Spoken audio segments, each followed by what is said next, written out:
दो मंजिले मकान के ऊपरी माले में अपनी पैरालाइज्ड माँ के साथ अकेला बैठा अनिल खुद को बहुत ही असहाय महसूस कर रहा था। माँ सो रही थी, कमरा बिखरा पड़ा था, उसे अपनी तबीयत भी ठीक नहीं लग रही थी। सुबह के 11 बज चुके थे, पेट में अन्न का एक भी दाना नहीं गया था। ऐसे में उठकर नाश्ता बनाना आसान नहीं था।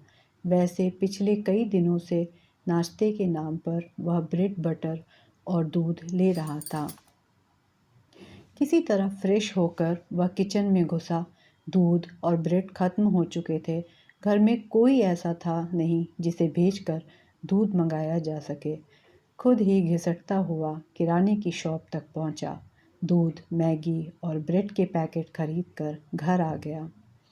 अपनी पत्नी संजना के जाने के बाद वह यही सब खाकर जिंदगी बसर कर रहा था। घर आकर जल्दी से उसने दूध उबालने को रखा और ब्रेड सेकने लगा। तभी माँ ने आवाज़ लगाई, बेटा जल्दी आ, मुझे टॉयलेट लगी है। अनिल ने ब्रेड वाली गैस बंद की और दूध वाली गैस थोड़ी हल्की करके माँ के कमरे की तरफ भागा। तब तक माँ सब कुछ बिस्तर पर ही कर चुकी थी। उनसे कुछ भी रोका नहीं जाता। वह माँ पर चीख पड़ा, क्या माँ, मैं 2 सेकंड में दौड़ता हुआ आ गया, पर तुमने बिस्तर खराब कर दिया। अब यह सब बैठकर मुझे ही धोना पड़ेगा। काम वाली भी तो नहीं आ रही है ना। माँ सकपका गई। दुखी नज़रों से उसे देखती हुई बोली, माफ़ कर देना बेटा, पता नहीं कैसी हालत हो गई है मेरी। कितनी तकलीफ़ देती हूँ तुझे, मैं मर क्यों नहीं जाती। कहते हुए वह रोने लगी थी। ऐसा मत कह माँ, अनिल ने माँ का हाथ पकड़ लिया। पिताजी पहले ही हमें छोड़कर जा चुके। भाई दूसरे शहर चला गया, संजना किसी और के साथ भाग गई। अब मेरा है ही कौन तेरे सिवा। तू भी चली जाएगी तो पूरी तरह अकेला हो जाऊंगा। अनिल की भी आंखें भर आई थी। उसे संजना की याद तड़पाने लगी थी। संजना थी तो सब कुछ कितनी सहजता से संभाले रखती थी। माँ की तबीयत तब भी खराब थी, मगर संजना इस तरह माँ की सेवा करती थी कि तकलीफ़ों के बावजूद वे हंसती रहती थी। उस समय छोटा भाई और पिताजी भी थे, मगर घर के काम पलक झपकते निबट जाते थे। अनिल की आंखों के आगे संजना का मुस्कुराता हुआ चेहरा आ गया। वह जब ब्याह कर घर आई थी, नई नवेली बहू इधर से उधर फुदकती फिरती थी, मगर अनिल उसकी मासूमियत को बेवकूफ़ी का नाम देता था। वक्त बेवक्त उसे झिड़कता रहता था। वह घर में एक भी कदम बाहर रख देती थी तो घर सिर पर उठा लेता था। उसकी सहेली तक से उसे मिलने नहीं देता था। समय के साथ चपल हिरनी सी संजना पिंजरे में कैद बुलबुल जैसी गमगीन हो गई। हंसी के बजाय उसकी आंखों में पीड़ा झांकने लगी थी। फिर भी कोई शिकायत किए बिना वह पूरे दिन घर के कामों में लगी रहती। आज अनिल को याद आ रहा था वह दिन जब संजना की मौजूदगी में एक बार उसे बुखार आ गया था। उस वक्त उनकी शादी को ज़्यादा दिन नहीं हुए थे। तब संजना पूरे दिन उसके हाथ पैरों की मालिश करती थी। अनिल कभी संजना से सिर दबाने को कहता, कभी कुछ खाने को मांगता, तो कभी पत्रिकाओं में से कहानियाँ पढ़कर सुनाने को कहता। हर समय संजना को अपनी सेवा में लगाए रखता। एक दिन उसके मन की थाह लेने के लिए अनिल ने पूछा था, मेरी बीमारी में तुम मुझसे परेशान तो नहीं हो गई? ज़्यादा काम तो नहीं कर रहा हूँ मैं? संजना ने कुछ कहा नहीं, केवल मुस्कुरा कर भर दिया। तो अनिल ने उसे तुलसीदास का दोहा सुनाते हुए कहा था, धीरज धर्म मित्र अरु नारी, आपत्काल परखिए चारी। जानती हो इसका मतलब क्या है? नहीं तो आप बताइए, क्या मतलब है? संजना ने गोल गोल आंखें नचाते हुए पूछा। तो अनिल ने समझाया, इसका मतलब है खराब समय में ही धीरज, धर्म, मित्र और औरत की परीक्षा होती है। बुरे समय में पत्नी आपका साथ देती है या नहीं, यह देखना जरूरी है। इसी से पत्नी की परीक्षा होती है। संजना के बारे में सोचते सोचते काफ़ी समय तक अनिल यूं ही बैठा रहा। तभी उसे याद आया कि उसने गैस पर दूध चढ़ा रखा है। वह दौड़ता हुआ किचन में घुसा तो देखा आधा से ज़्यादा दूध ज़मीन पर बह गया है और बाकी जल चुका है। भगोना भी काला हो गया है। अनिल सिर पकड़कर बैठ गया। किचन की सफाई का काम बढ़ गया था। दूध भी फिर से लाना होगा। उधर माँ के बिस्तर की सफाई भी करनी थी। सब काम निपटाते निपटाते दोपहर के 2 बज गए। दूध के साथ ब्रेड खाते हुए अनिल को फिर से पुराने दिन याद आने लगे। संजना को उसके लिए पिताजी ने पसंद किया था। वह खूबसूरत, पढ़ी लिखी और सुशील लड़की थी। जब अनिल कपड़ों का थोक विक्रेता था, घर में रुपए पैसों की कमी नहीं थी, फिर भी संजना जॉब करना चाहती थी। वह इस बहाने खुली हवा में सांस लेना चाहती थी, मगर अनिल ने उसकी यह गुजारिश सिरे से नकार दी थी। अनिल को डर लगने लगा था कि संजना यदि बाहर जाएगी या अपनी सहेलियों से मिलेगी, मगर अनिल ने उसकी यह गुजारिश सिरे से नकार दी थी। उसके लाख चाहने के बावजूद भी उसने यह नहीं किया।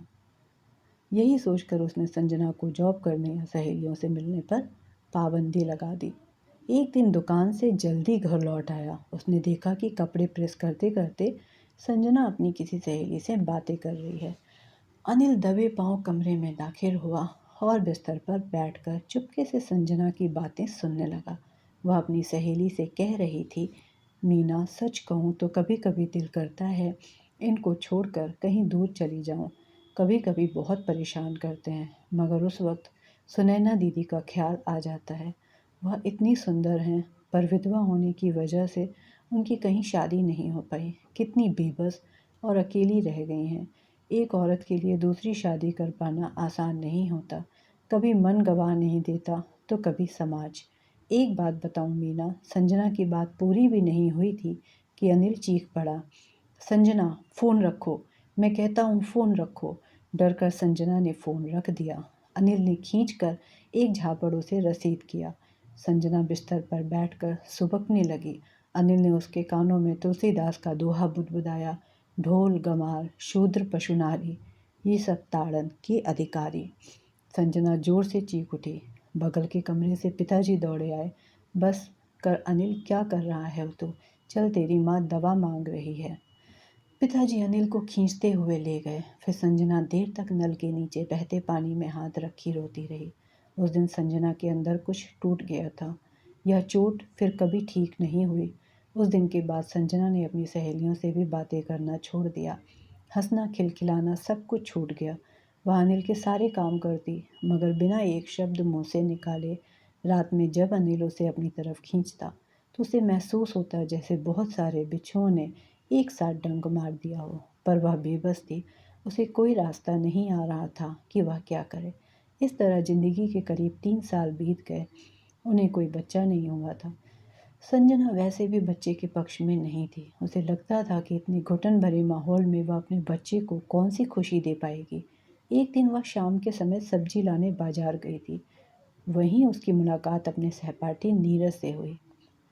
वह अपने भाई निलय के साथ कि सब्जी और फल खरीदने आया था। संजना को देखते ही नीरज ने उसे पुकारा, कैसी हो संजना, पहचाना मुझे? नीरज को देख संजना का चेहरा खिल उठा। अरे, कैसे नहीं पहचानूंगी, तुम तो कॉलेज के जान थे, पर तुम्हें पहचानना कठिन हो रहा है। कितनी मुरझा गई हो, सब ठीक तो है? चिंता भरे स्वर में नीरज ने पूछा तो संजना ने सब सच बता दिया। ढांढस बंधाते हुए नीरज ने संजना का परिचय अपने भाई से कराया। यह मेरा भाई है, यहीं पास में ही रहता है। बीवी से तलाक हो चुका है। बीवी बहुत रूखे स्वभाव की थी, जबकि यह बहुत कोमल हृदय का है। मैं तो जयपुर में रहता हूँ, मगर तुम्हें जब भी कोई समस्या आए तो मेरे भाई से बात कर सकती हो। यह तुम्हारा पूरा ख्याल रखेगा। इस छोटी सी मुलाकात में निलय ने अपना नंबर देते हुए मुश्किल घड़ी में साथ निभाने का वादा किया था। संजना को जैसे एक आसरा मिल गया था। वैसे भी निलय उसे जिन निगाहों से देख रहा था, वे निगाहें घर आने के बाद भी उसका पीछा करती रही थी। अजीब सी कशिश थी उसकी निगाहों में। संजना चाहकर भी निलय को भूल नहीं पा रही थी। करीब 4-5 दिन बीत गए। हमेशा की तरह संजना अपने घर के कामों में व्यस्त थी कि तभी निलय का फ़ोन आया। उसका नंबर संजना ने सुधा नाम से सेव किया था। संजना ने दौड़कर फ़ोन उठाया। निलय की आवाज़ में एक सुरूर था।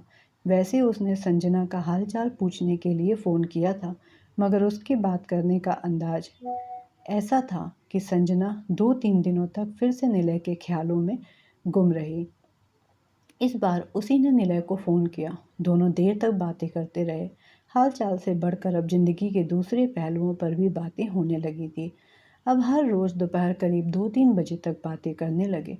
दोनों ने अपनी-अपनी फीलिंग्स शेयर की और फिर एक दिन एक दूसरे के साथ कहीं दूर भाग जाने की योजना भी बना डाली। संजना के लिए यह फैसला लेना कठिन नहीं हुआ था। वह ऐसे भी अनिल के से आजी जा चुकी थी। अनिल ने जिस तरह से उसे मारा-पीटा और गुलाम बनाकर रखा था, वह उसके जैसी स्वाभिमानी स्त्री के लिए असहनीय था। एक दिन अनिल के नाम एक चिट्ठी छोड़कर संजना निलय के साथ भाग गई। वह कहाँ गई, इसकी खबर उसने अनिल को नहीं दी। मगर क्यों गई और किसके साथ गई, इन सब बातों की जानकारी खत के माध्यम से अनिल को दे दी। साथ ही उसने खत में स्पष्ट रूप से लिख दिया था कि वह अनिल को तलाक नहीं देगी और उसके साथ रहेगी भी नहीं। अनिल के पास हाथ मलने और पछताने के सिवा कोई रास्ता नहीं था। इस बात को 1.5 साल बीत चुके थे। अनिल की ज़िंदगी की गाड़ी पटरी से उतर चुकी थी। मन में बेचैनी का असर दुकान पर भी पड़ा। उसका व्यवसाय ठप पड़ने लगा। अनिल के पिता की मौत हो गई और घर के हालात देखते हुए अनिल के भाई ने लव मैरिज की और दूसरे शहर में शिफ्ट हो गया था। अब अनिल अकेला अपनी बीमार माँ के साथ ज़िंदगी की रेतीली धरती पर अपने कर्मों का हिसाब देने को विवश था।